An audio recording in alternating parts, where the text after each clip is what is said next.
Before the 808, before drum machines became staples of pop, hip-hop and electronic music, there was the Roland CompuRhythm CR-78 drum machine. Released in 1978, the CR-78 was Roland's first fully programmable drum machine. Before the CR-78, most drum machines were preset only. You could pick waltz, rock 2, bossa nova style loops, but the CR-78 offered something new. It allowed users to program their own patterns and store them in memory using the external WS1 programmer. You've got 14 different drum voices. You've got kick, snare, claves, hi-hats, all generated using analog circuits, which gives it a really distinctly punchy, warm character.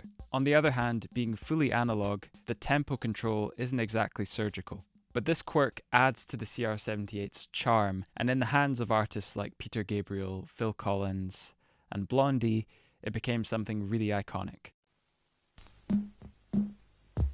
Here are 5 songs you may not have realised feature the CR-78 drum machine. First up is In the Air Tonight by Phil Collins. In the slow burn leading up to the iconic drum fill, the CR-78 is the eerie, ticking rhythm that carries the song along. Next is Atomic by Blondie. The CR-78 opens the song before the explosive guitar riff takes over.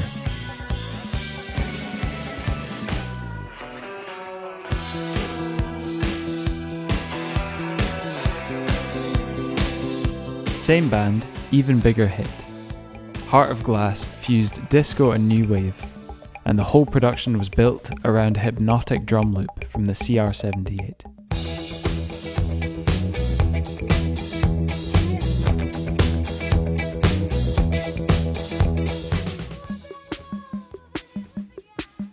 Orchestral Maneuvers in the Dark used the CR-78 in Enola Gay, bringing a machine-like precision to a song about nuclear devastation.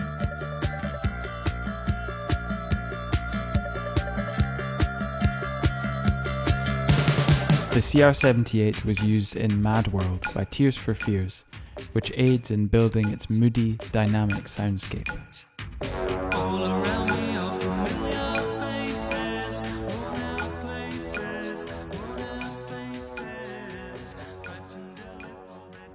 For this vault, we have in equal parts preserved these iconic qualities of the CR-78 while adding some really tasteful effects to expand its sonic potential. So here is Rhythm Machine. You can see that it's our usual vault's GUI. The first large dial is aptly named Smash, which is a British bus-style compressor set to really unruly amounts so you can really push your signal. So I'm going to start with it at 0.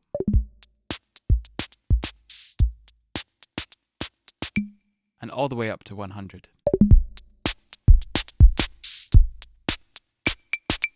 Our second large dial is width, which either reduces or enhances the stereo panning of the recorded audio files. Leave it at default at 85 for a more subtle and typical drum panning setup. Boost it to 100 for a really exaggerated stereo image, or put it to 0 to fold the signal to mono. So I'll show you at 0 for now.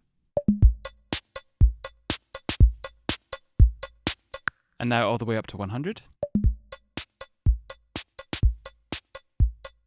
The small dials are more concentrated effects, the first one being pitch, which allows you to pitch up or down the samples, which really brings out different tonal characteristics in each of the drums. So I'm going to push this to the extremes just to give you an idea of the sonic characteristics that you can get.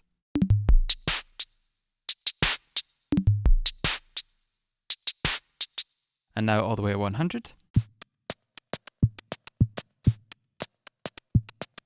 The next one along is Dirt, which is an overdrive and saturator, which really allows the hard-hitting drums to hit even harder. So I'm going to boost it quite dramatically here.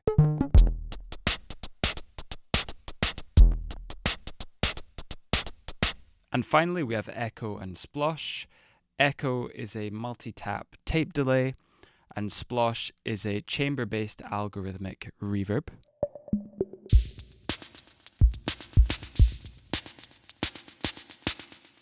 Now I'm going to set the dials to where I feel the library really shines, and I'm going to give you a wee demonstration of my favourite spots. So I'll turn up the smash quite a bit because I really like the sound of the compressor.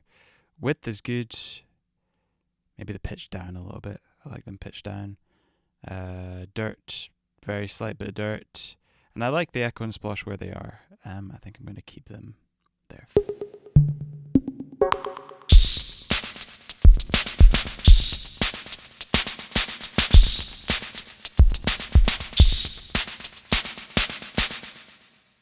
There you have it, Rhythm Machine.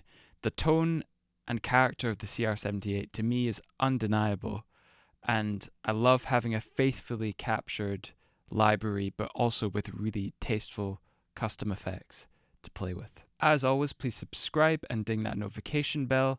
Thank you as ever for your support, and you can look forward to more Vaults releases like this one in the near future from Crowhill.